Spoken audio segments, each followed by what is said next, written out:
All right, people, another week, another podcast episode. We've got a lot of firsts this time, a couple of new returning things as well. We've got the third feature film from Jordan Peele, latest comedian turned auteur that we're reviewing this week. And I'm joined by a brand new guest to the channel, another good friend of mine from college. I feel like I need to have a subcategory like that for just guests that I have on. My good friend, Takeena. What's going on, T? It's good to have you on.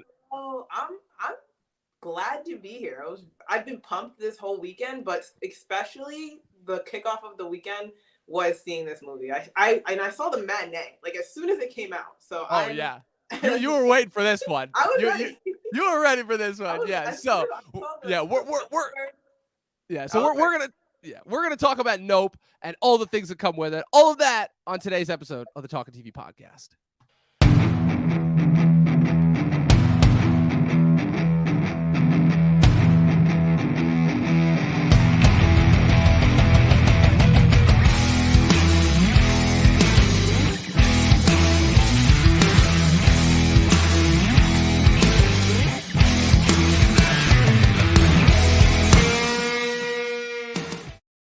What's up, people? It is Sunday. It is another episode of the Talking TV podcast. I am, of course, Dom, the movie nerd. I'm joined by another good friend of mine, Takeena. And T, in order to start off this podcast, I wanted to ask you first and foremost, probably one of the most surprising things going into this weekend is the fact that you had a new movie from Jordan Peele, right? We've had Jordan Peele's kind of announced himself as like being one of those directors where every single time he comes out with a new movie, it's like an event, basically, you know, because Get Out, when that came out, was such a crazy big revelation, right?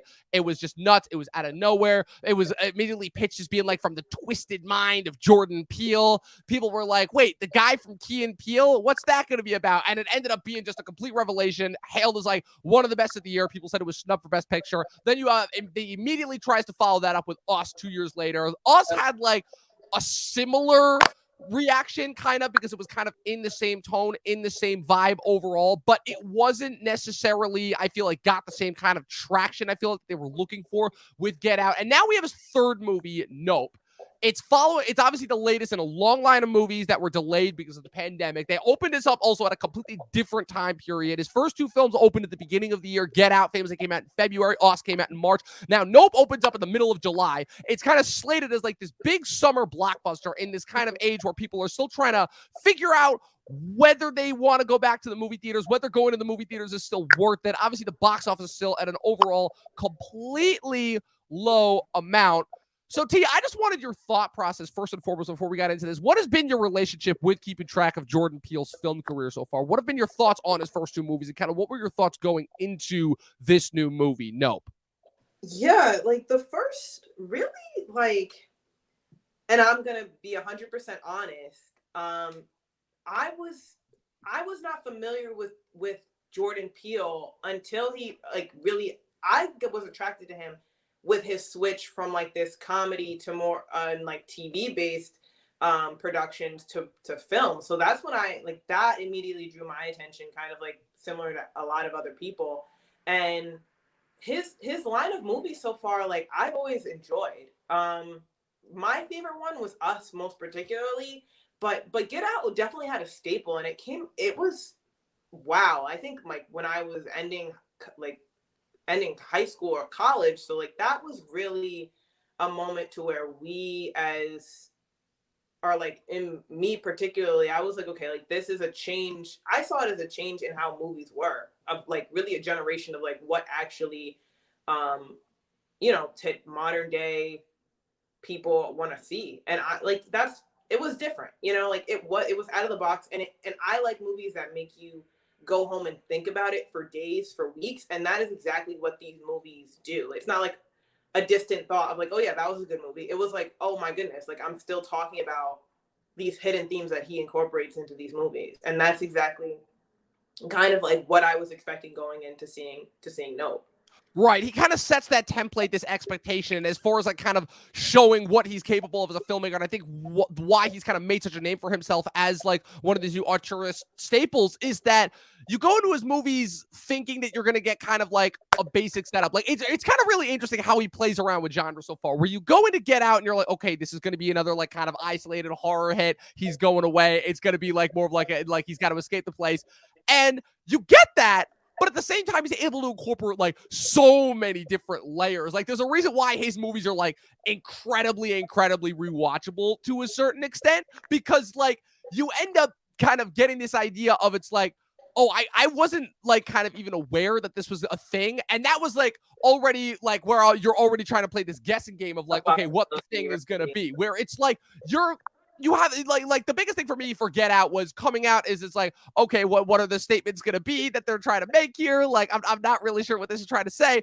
And then like kind of the deep layers that he gets at. It's like, oh my God, like I wasn't nearly expecting that at all. Like, Right. I feel like the biggest kind of example and kind of the biggest kind of credit that I give him is the fact that he was finally able to, I feel like, figure out what it is that was missing from horror for so long, because I feel like for the longest time it's like people had this such like stark expectation of like what horror was, even though horror has always been like kind of a very expansive and very like kind of experimental idea within film. And he really manages to kind of take like the social commentary aspect and really like kind of, for lack of a better word, become like the modernist 21st century like and visionary of that, if that makes any sense, you know, where Get Out, you think it's going to be kind of this statement on obviously like what's it called like biracial obviously relationships, and then it ends up being like kind of this like subversive statement on like I guess like pre-genetic like jealousy, for lack of a better word. It's still kind of baffling to me in that sense. And then with Us, how he kind of transitions that into like the next level. Like my biggest thing is that I feel like Us, the kind of the reason why a lot of people didn't gravitate towards that as much as they did with Get Out is the fact that Us was kind of all about was, I feel like, exemplifying theme over subject. I feel like Us, subject wise, it was pretty standard. Like, you know, they got to escape from what, you know, from these crazy things that are trying to kill them. And then kind of the messaging that's invoked there, I feel like it kind of got a little bit lost in the shuffle, where it's like, okay, like these other identity versions of ourselves that like kind of just need to band together, you know? And now that kind of brings us to this movie. And this movie, I'll say that there is a lot of meaning here. He once again is trying to push forward a very kind of stark and interesting message. He's very much trying to be experimental once again, with kind of again like you know, more so playing around with like kind of old school, you know, almost like these 50s B movies esque horror movies, where it's like, you know, aliens and flying saucers and like in this very isolated setting with this kind of widespread vista imagery. And I have to say that for me personally, it's been about 4 days since I've seen this movie. I saw this movie on Thursday night, the first showing that was available here in my hometown. And I gotta say, I still am not quite sure how I feel about it. I'm really not, because it's one of those things where I'm like, I feel like there was a deeper meaning here. But at the same time, it's like, am I still trying to balance out like intent versus execution, you know, because those are two things that you have to take into account whenever it is that you're talking about movies, you know? So like, walk me through what did you think of this movie when you first came out of it? Oh my goodness. You know, when you're just like a loss of words and you're Yep. kind of, yeah. And there was so much that I internalized, that it almost, it makes me have so many different emotions, you know. And I 100% liked, I enjoyed the movie. I'm gonna be 100% honest, like I enjoyed the movie for what it was worth. And I'm into those like weird vibey, kind of different, out of the box picture movies. And my immediate takeaway is that this creator, this creative wants you to think outside of a box. Like I personally I personally think like it's just from the theme of everything that happened in the movie, it's a really get out of your head. Like it's bigger, like there are bigger pictures to think about than what we've been thinking about for so long. And it, like, even with just it being you know, like these extraterrestrial, like these horror concepts, like we have such an idea from all of the past history and experience that and stories that we've told and that we've heard of, that we're kind of in a position where we are lacking in creativity and lacking in thought process of what it is actually that we're looking for. And I immediately off the bat, there were so many different things that I was picking up on, and I followed the story. Like I was following along the story, but I definitely think that if I were to see it again, there's going to be a bunch of different things that I am going to pick up on. And another thing too, kind of going off of what you're saying of the intent versus the execution, I feel like there was such a balance of that, because I definitely feel like there were things a part of the movie that maybe it was like we're not going to go there. We're going to let your creativity, your thought process take this and do what you will. Because I saw the movie with my partner, and she was really in a position where she was like, this didn't make any sense to me. And I was like, I get where you're coming from. I get where you're coming from. So I 100%, I was, in one word, tweaked after I saw it. I feel like that's a good word to use. I feel like that's definitely something that like Jordan Peele himself would use. It's like, yeah, I can definitely understand if you feel tweaked coming out of this movie. I mean, I guess we should probably break down like a little bit of what the plot, for lack of a better word, is in this movie. So basically, like, it's so strange because the trailer kind of pitches you so hard on like what a majority of the movie is going to be, and then the movie opens up and you're like, wait, what the hell is going on? Like, we're opening up in like a sitcom studio. There's a chimpanzee. There's like some crazy like really bloody like beating noises that are happening off screen. And next thing you know, you open up with a chimpanzee covered in blood, and you're not quite sure what's going on. And then it cuts to, obviously, the majority of the film takes place on this ranch in, I don't know what they don't really say what state this takes place in. Like, is it supposed to be Idaho? Is it supposed to be Montana? Like they make it clear that it's like, okay, that they're a horse ranch that sells horses to Hollywood studios, so you can assume that it's someplace relatively close to California at the very least, where basically you have Daniel Kaluuya, who Jordan Peele's now going out of his way to say, he's like, yeah, he's my De Niro, he's my muse. You know, obviously Peele kind of helped shoot Daniel Kaluuya to superstardom when he featured in Get Out originally, where basically he kind of is forced to take over his horse ranch farm from his father, played by Hollywood legend Keith David, after he randomly dies from what appears to be falling shrapnel. Next thing you know, him alongside his sister, who's portrayed by, again, another like kind of legend from our youth, Keke Palmer, you know, True Jackson VP, as they kind of are trying to investigate these strange occurrences that are happening around their farm, that they eventually come to conclude is UFO activity, an activity that eventually draws in a former childhood sitcom star portrayed by The Walking Dead Steven Yeun, a tech salesman played by Brandon Perea, and then a documentary cinematographer played by horror icon Michael Wincott, who is known for his deep, raspy voice. He famously played Guy Gisborne in Robin Hood, Prince of Thieves. He was the main antagonist in The Crow, and also played one of the mercenaries in Alien Resurrection. So already off the bat, the movie is making a ton of different references to a lot of different things. It's making references to B movies. It's making references to, again, some horror icons in general. There are references and homages to the origin of cinema itself, where they famously state that the two main characters, Otis Jr., aka OJ, and Emerald, his sister, portrayed by Daniel Kaluuya and Keke Palmer, are the grandchildren, or I wasn't sure if it was grandchildren or great-grandchildren of famously the first person to ever appear in a moving picture, that being Edward Muybridge's first picture of a galloping horse captured on film in 1887. So already they're kind of getting into and trying to explore these ideas of kind of for me, what I felt like was, if I could pick one theme that was kind of overly present in this movie, which is this idea of entertainment as exploitation. Because I thought that was really interesting, where inherently there's always going to be this aspect in entertainment of some form of exploitation, you know, something that you have to give as part of yourself, some form of expression that you have to give in order to appeal to the entertainment of others. So I already thought that was really fascinating off the bat, you know, where that's exemplified through obviously Steven Yeun's character, of how, again, he kind of was in this industry from such a young age that now, despite the fact that he's significantly older, he kind of can't move past it to the point where he almost has to like put on these carny shows in order to like kind of continually, grasp that piece of himself, to obviously OJ and Emerald's quest to capture the UFO, to, as they say, get the Oprah shot, for lack of a better word, in order to kind of, present themselves as being bigger than just like kind of these these basic horse sales.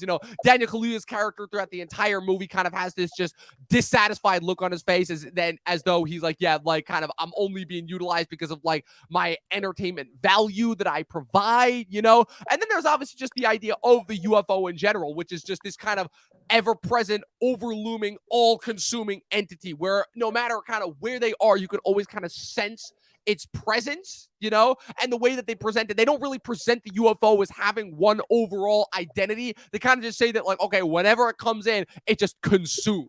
Yeah. And I think that one of the most effective shots of the movie is the shot where you see a bunch of people just get sucked up by it, and you see like the inside of it and them like being digested completely. So like all that stuff I thought was really interesting and really fascinating. As far as the actual execution of the plot, you have this thing that I feel like a couple of auteurs get to, and I've seen this happen before, where they get to this point where they kind of feel like they can do no wrong. So they kind of have this point where they're like, okay, I'm just going to do whatever and see what works, And I can say that this is probably the first instance in Peele's career where some of it works and a lot of it doesn't, because there's a lot of stuff in this movie where I'm like, I'm not really quite sure what this is supposed to be getting at. I'm like, I don't really know if this necessarily needs to be here. I don't necessarily know what this is trying to say, because there are certain sequences in this movie that are absolutely horrifying and like really have me like tense on the edge of my seat. And there are other instances where I'm like, I'm not sure if this is supposed to be funny. I'm not sure if this is supposed to be horrifying. I don't really know what this is trying to get at, Like, I feel like the biggest example is Steven Yeun's subplot, which I think has such a strong start with how it bases itself in the movie, and then ultimately kind of goes nowhere, and it kind of just ultimately just gets, for lack of a better word, just wiped off the screen and just becomes like another disposable thing in this movie. I don't know, like, what are your thoughts on that?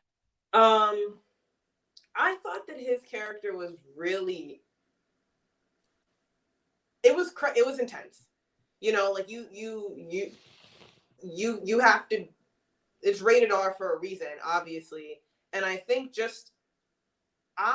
and this is obviously from my history and my background and everything like that, it was a very,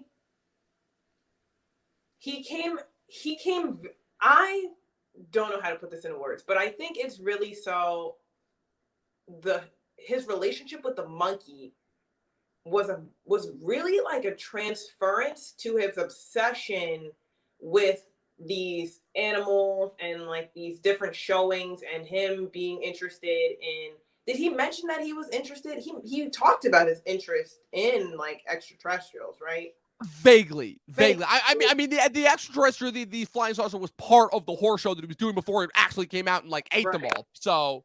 Right. And when he went on to that show with the horse and everything like that, I feel like in many ways, and this kind of goes to the like, oh, like don't actually take it in, like don't look at it. That whole concept of like, oh, don't like looking and seeing it and everything like that is, I feel like it was a really deep theme of like trauma and understanding a relationship with an entity that is a living and breathing thing.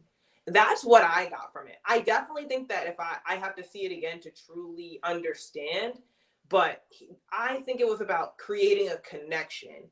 Like he created a connection with something that was evil, or something that people perceived as evil once it flipped, which was the monkey. And then he also did the exact same thing. Like, this is perceived as a negative thing, of really like humanizing it. I think that that's what it came down to, especially the humanization of it all was when Daniel's character was talking about, oh, it's eating things. Like, that was when I was like, oh, that was the moment when you were like, oh, this is no longer a UFO. This is no longer a spaceship. This is an actual entity of like a being, like an existing creature.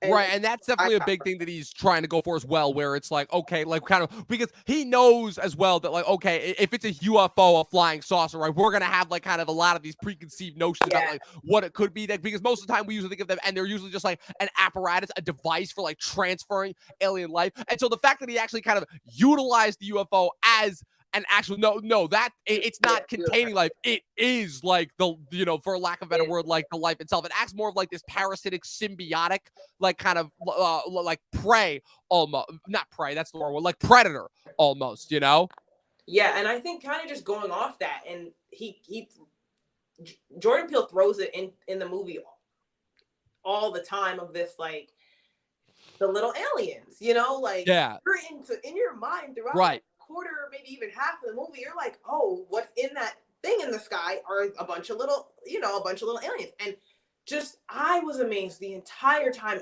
all the way up until the end of the movie, even when it was like hiding in the clouds, I was like, oh my goodness, like we need to drop our understanding of what we view as an extraterrestrial life form.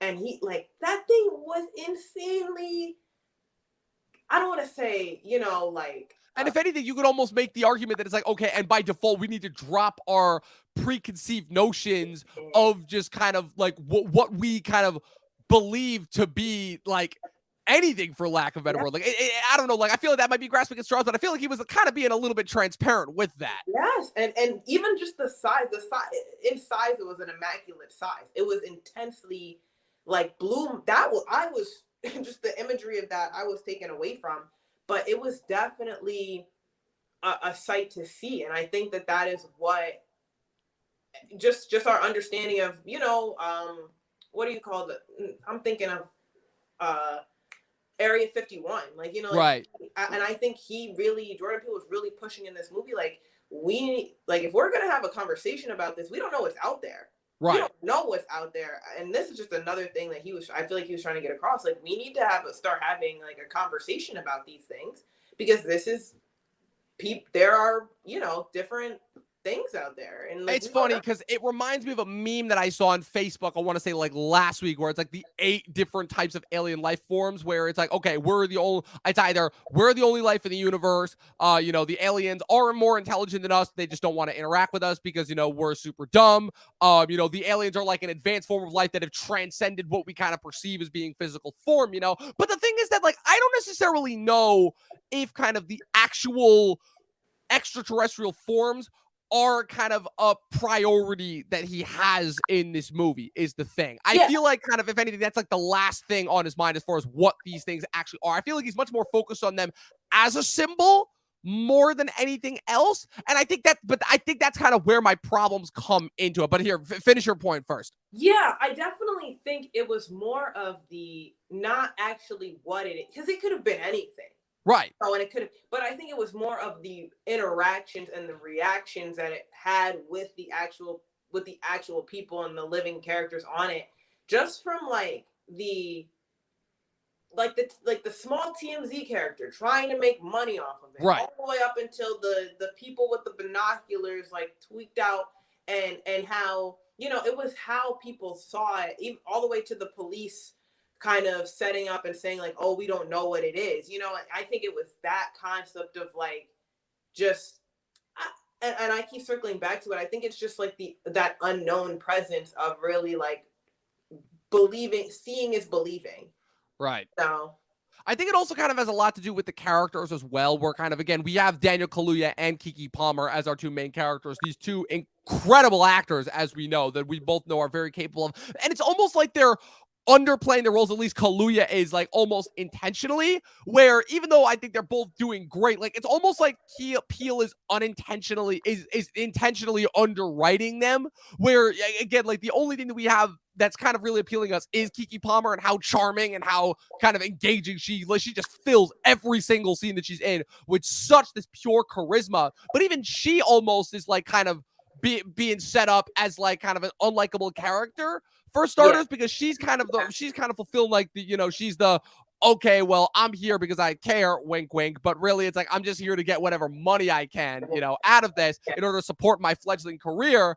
And this is kind of like the first instance that like really bonds them as siblings, where it's like, okay, the fact that they can have a real chance to make some money on their own without having to rely on kind of, for lack of a better word, selling what it is that people find value in us for, which is obviously, you know, their horses. So there's definitely a little bit of things there. So like I said, there is commentary that he's trying to make in every single essence of the movie. But I guess it's kind of where my problems come down to with it is you'll just have long stretches where at the end of the day, it's like, okay, this is all symbolic and meaning, but then it'll cut back to like the main plot, like that entire flashback sequence, you know, where it kind of shows what happened when the monkey just went crazy because of the popping balloons, just started like, you know, like killing and like severely injuring everyone, you know, and you haven't formed that connection with Steven Yeun, but then it cuts back to the farm, and there's no dissonance, there's no like kind of connective tissue really. You know, not at least not on the present wise, you know, and it's like, and I don't know if it's by intention, if Peele is intentionally trying to make it feel like it doesn't have any connectivity or what. Also, I was also aware of the fact that there was a much longer cut of this movie. Like there was definitely going to be like a lot more stuff in this that just did not make the cutting room floor. So I definitely get the feeling this is also famously his longest movie yet. His movies have progressively gotten longer since Get Out. Get Out, which still sits super nice and a nice tight, what's it called? Oh my God, math. 100 minutes, you know? And this one is at a whopping 2 hours and 11 minutes. And like, you feel there are long stretches of this movie that where it's like, okay, you could really start to feel the pace. Like none of them are non-engaging, but like there were definitely points where I'm like, okay, like well, I'm starting to want to look at my watch. Like, are we getting to the point here? You know? Yeah, and I definitely like there were times like I was immersed, but there were times to where I was like, okay, like can we switch it up a little bit? I definitely was on that same vibe, and I kind of didn't. I enjoyed the conversation that, or I don't want to say conversation, but what he was trying to get at with definitely integrating the TV show, but it was lacking because then he ended up going to get the horse and like he kind of backed out of it, and I feel like Daniel like Keke Palmer was trying to establish a relationship with him and it didn't work out, and then the whole scene of going into that little shelter of all of the collectibles, I had no idea what that was other than you being able to visualize his obsession and trauma. And I really want to hold space for acknowledging like the trauma that this individual went through of seeing that brutal incident, and Peele like putting us through that so we could understand what he experienced. Like I definitely think that we had to experience what he experienced, but I was very kind of I felt a certain type of way. I don't really know how I felt because he went through all of that to show us this relationship with this child actor now turned park owner, or his position in that, all the way to the relationship that Keke and Daniel's character had. And when she was like, "Oh, do you remember that situation?" Because I do. Like that was a very key incident in the situation. And just like you were mentioning of playing down their characters, like we didn't really get to flush out that relationship throughout the whole movie really until I feel like it stayed flat, really, with the exception of that one moment of seeing how their characters used to be at the younger years, or the beginning scene when they first. You can tell that that him playing as the brother was very kind of, he felt disrespected, or he felt like his time was being taken away because Kiki's character was very more so laid back, like that type A versus type B personality, and those just clashing. So seeing how he wanted to manipulate the different relationships was something that I wasn't expecting, and I feel like kind of made me feel taken aback a bit.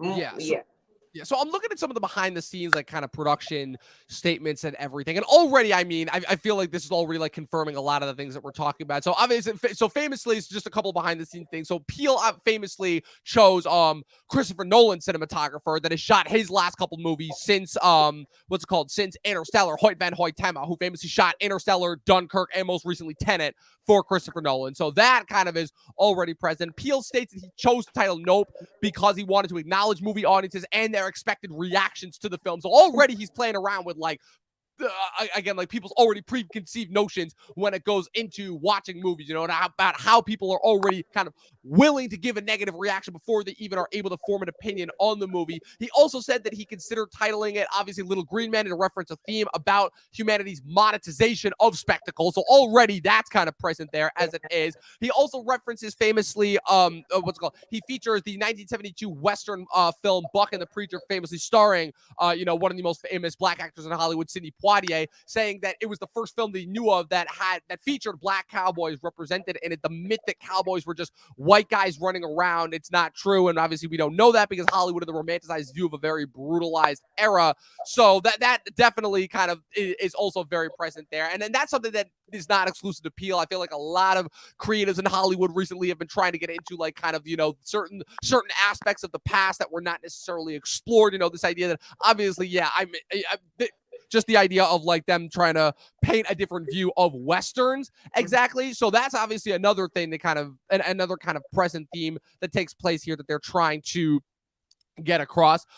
He also states that he shot 14 takes actually of Emerald's monologue about her and OJ's family history, which initially was not in the script prior to principal photography, stating that each take was wildly different. So that's kind of interesting right there, how he's almost like playing around already with like, okay, he's relying on whatever is the best take of this improvised speech in order to like kind of give this view of their family history and give this view kind of like what the ultimate theme of the movie is going to be. So I think that's really interesting as well, kind of getting into like the creative behind the scenes of it as well. So already we can tell that pretty much everything that we've been talking about is stuff that Jordan Peele was very explicitly playing around with. So I guess kind of what the next point that I really want to do is, I mean, what kind of is, I guess for lack of a better word, like what the commentary on the exploitative nature, because I mean, I guess a big problem that I also have with it is it doesn't necessarily come to any conclusatory points, because with the way that it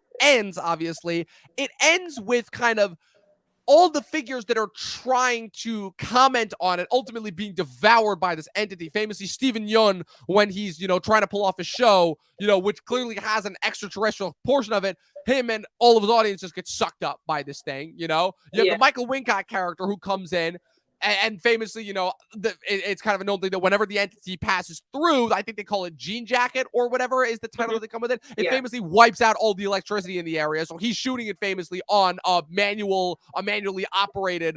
I believe it's a Kodak, I think 65 millimeter camera. I'm not quite sure. And he says that like they're non-deserving of being able to capture the moment. So he just lets himself be eaten by this thing, and then famously, so you're not sure if Kaluuya gets eaten by it, but Keke Palmer is able to lure it back to the park at the end, where she is able to capture a picture of it on the manual photo while at the same time launching a giant balloon at it that then gets consumed by it and kind of causes it to explode. So kind of from the conclusion that I can kind of draw from it, if anything, is it's like, okay, so anybody who tries to capture it for selfish purposes will ultimately be kind of consumed. No, because that's the thing, is that like, I guess because themes and kind of thematic, oh my God, what's the word I'm looking for? Thematic demonstrations have always been such a strong part of his work that it almost by nature feels like it comes to a hardcore conclusion, which I guess is kind of the flaw of all of his movies, is it doesn't, I feel like the more open to interpretation it leaves it, kind of the weaker it comes off, because Get Out comes like a very strict and hardcore, like cut off ending. Like it's pretty divisionary where it ends, even though it does end at a kind of a funny joke moment. Like it does end on a pretty divisive note, versus Us kind of ends on a more open-ended note, And this one, I can't really tell if it's trying to be open-ended or not, because you obviously ends with the shot of Keke Palmer looking out and seeing Kaluuya sitting there on the horse with the smoke vista in front of him, it ends in this very, very cinematic shot. And I don't necessarily know if I can draw any conclusions from it. I I get what you mean. Like, it's kind of like, where are we going? Like, where are we taking this? I kind of saw it like an end to a beginning kind of mindset of where it's like she's taking these photos, and it just so happens that the moment that Keke's character is taking these photos is the exact same moment that the authorities pull up. And I think it's like that, going back to the perfect shot doesn't exist concept, going back to there being the believers in like the alien life forms, and them having the costumes of aliens. I think it was really like, this is a beginning, this is the end, like this is a new chapter kind of concept of where it's like, this is the true alien, or like this is the true extraterrestrial of what you guys have been saying. And I don't know, because I feel like and forgive me because I cannot remember the name of Keke Palmer's character. Emerald.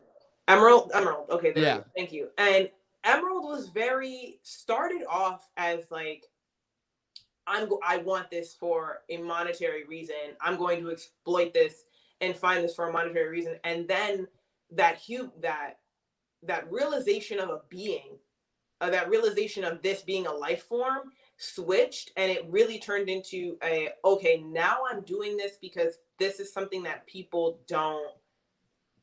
won't believe me if I were to tell them that this was happening.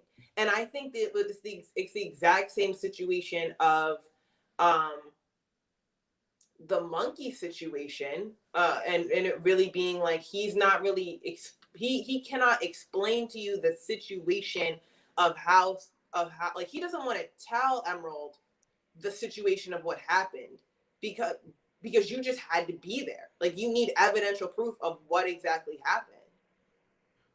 Right. Yeah, definitely. And exactly kind of how that switch comes of, it's like, okay, before we were just trying to get this so that we could like kind of for profit off of it, to now kind of this switch of, okay, we just need to do it because it's like we almost died for this. So it's like we gotta actually have like something that comes out of it, so that is definitely kind of interesting how kind of, that switch happens, where it's like, okay, like perhaps like trying to grasp something bigger, where it's like this entire 2 hours we've been trying to say like how exploitative kind of the idea of entertainment is, but now it's switching to this idea of, okay, but there is also a survivalist aspect to this as well. That is kind of interesting. That is something that I definitely didn't think about considering going into this. So I feel like that transitions us nicely into this last topic of conversation, which ultimately what was the movie's purpose, I guess, for lack of a better word. Because for me, obviously you can make this grand statement of, okay, obviously, this artistic expression and whatnot, but just because, again, Jordan Peele's movies have been so thought-provoking and so interesting and so kind of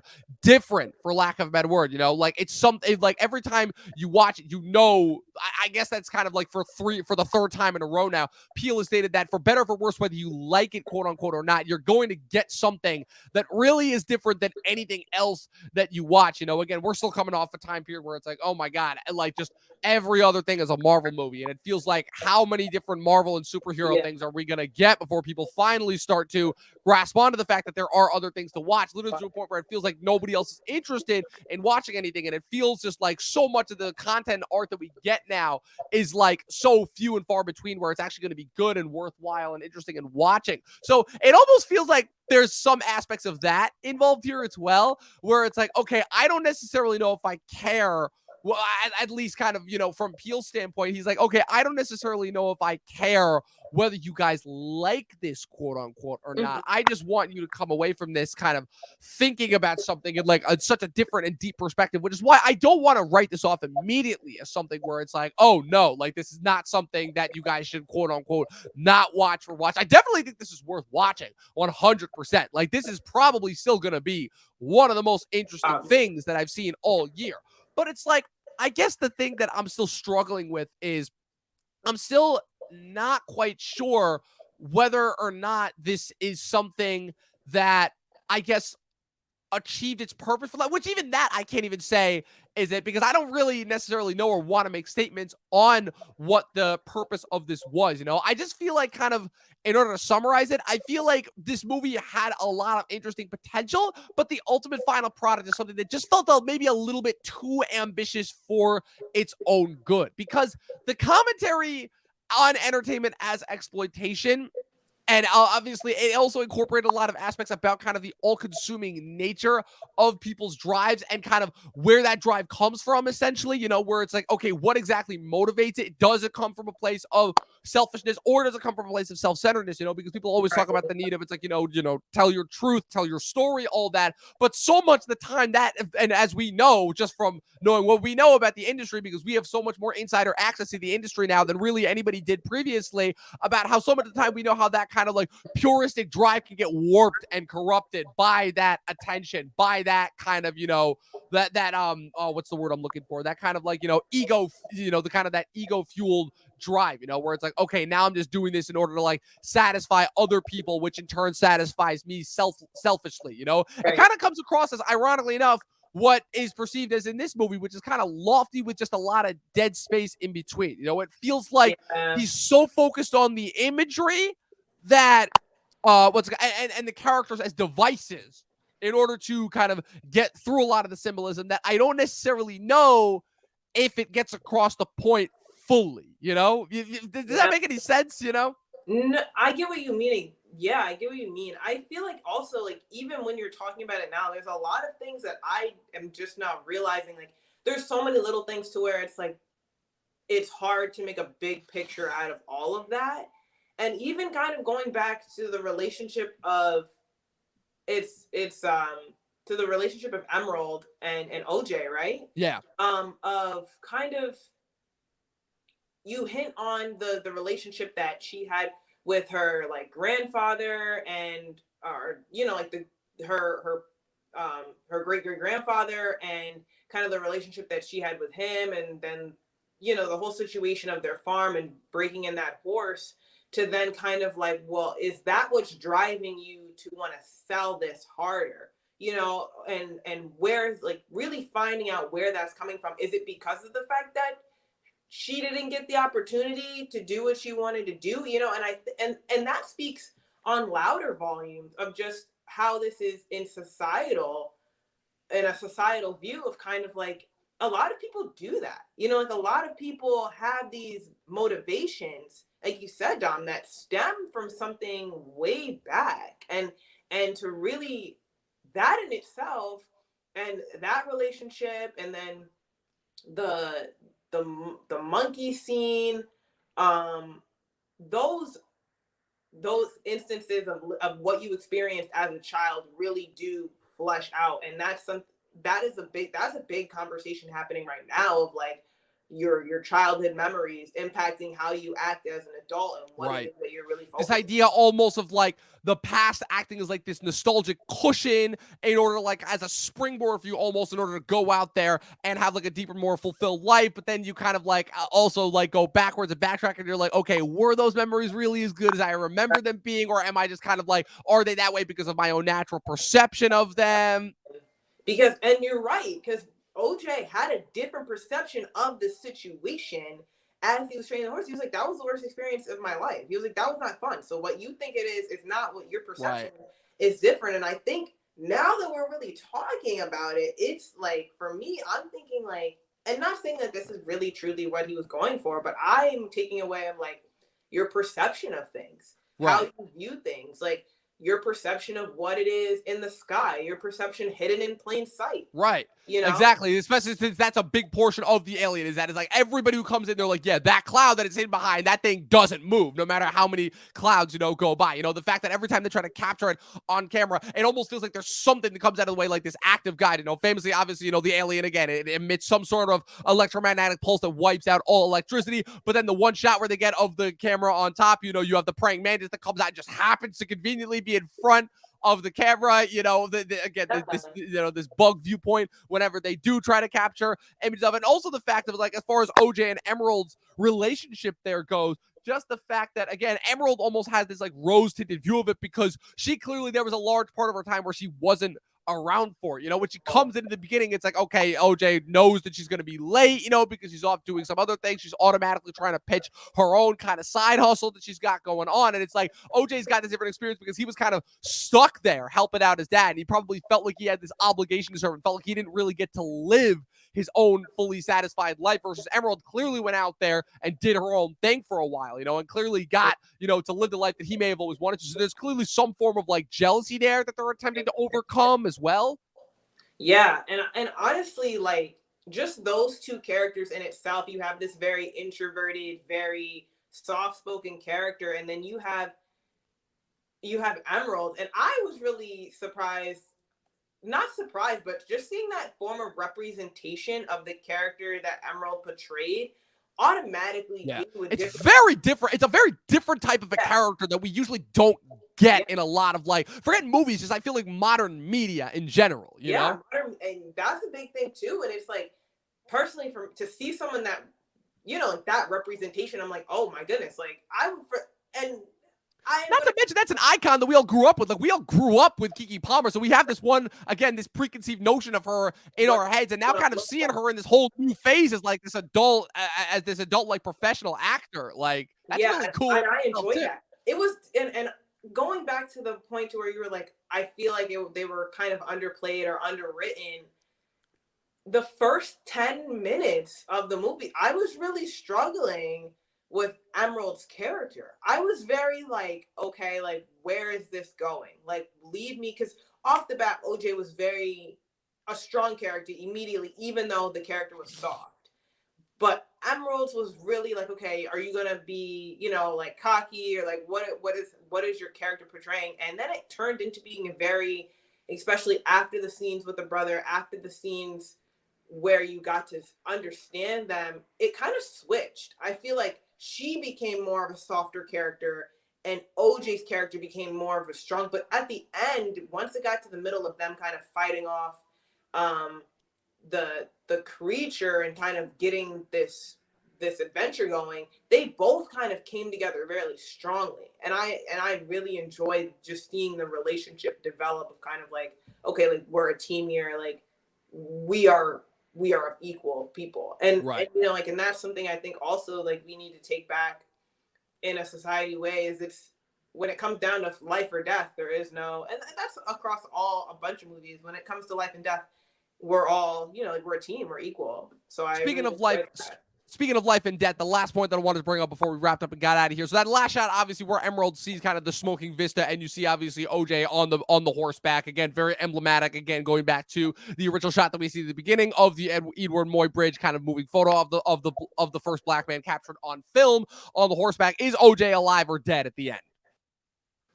What do you think? Wasn't he alive?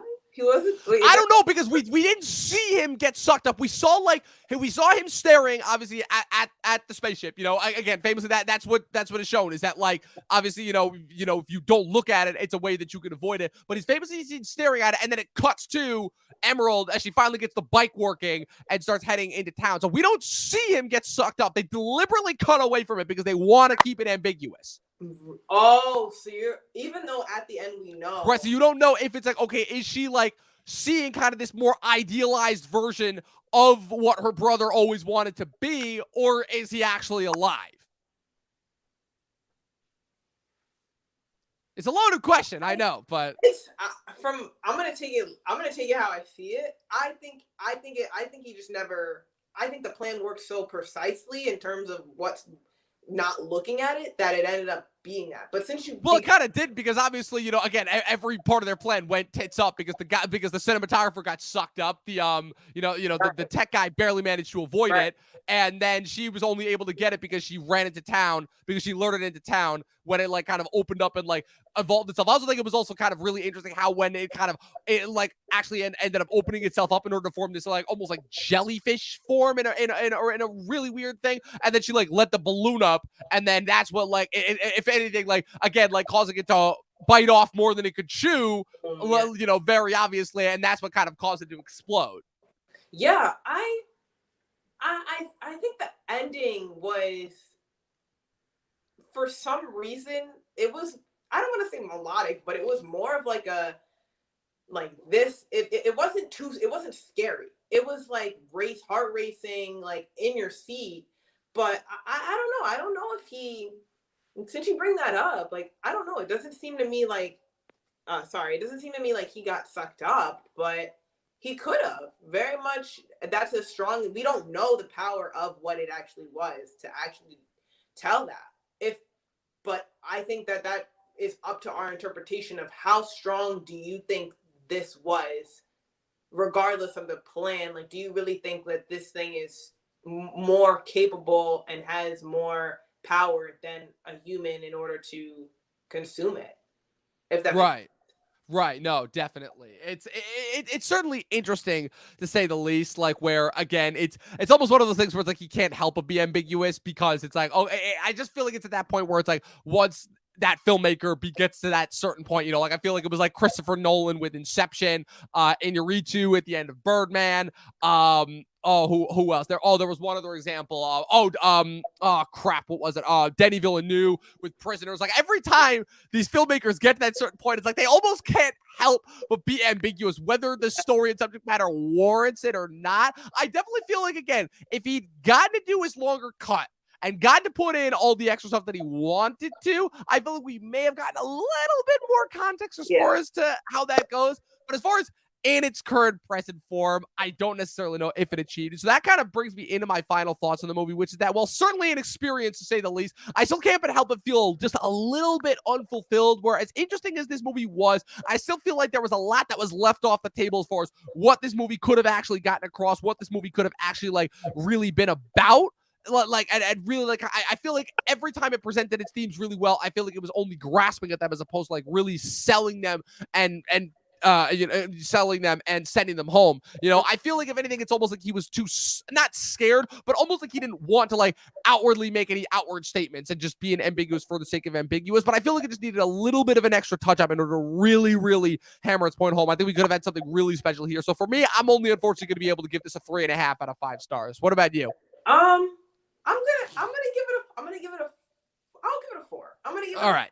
You'll give it that. I was trying so hard, but I'm like, I couldn't give it that extra half point. I couldn't. I'm giving it a 4 because I feel like this is and there's a bunch of them, but to me, this is the kind of movie to where it's like I can rewatch this like when it comes out or something like that, or if somebody wants to see the movie and they want to bring me to the movie theater, I can sit through this movie and watch it again and pick up on different things that I wouldn't see originally. But you're right. There is kind of like that, you're holding your breath for like, okay, like, where is it?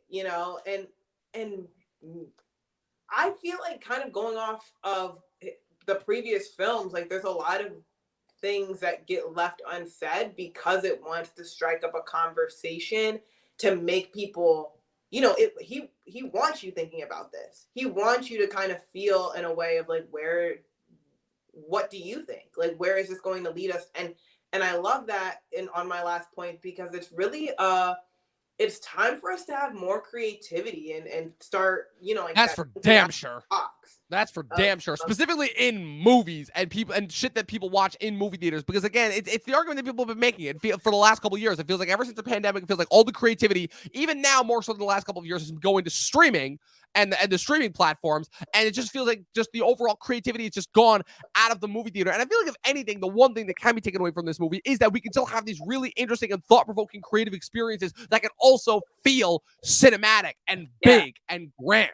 Yeah, and that my last point too, because you mentioned it earlier, of like, people are kind of like starting to get back into the theater and you're starting to see longer movies. Right. People can sit through that. And I think it's really that, like, you want to be immersed in the movie of really what it is. And maybe it's not really like, what does this story mean, but just enjoying the movie as a journey, sitting there and being in this position of, I'm having an experience. Exactly. And that is what we lost. And to put this in perfect perspective, 2 weeks ago, you had Thor: Love and Thunder, which could not have been more of a safer, kind of checking all the boxes, studio mandated movie.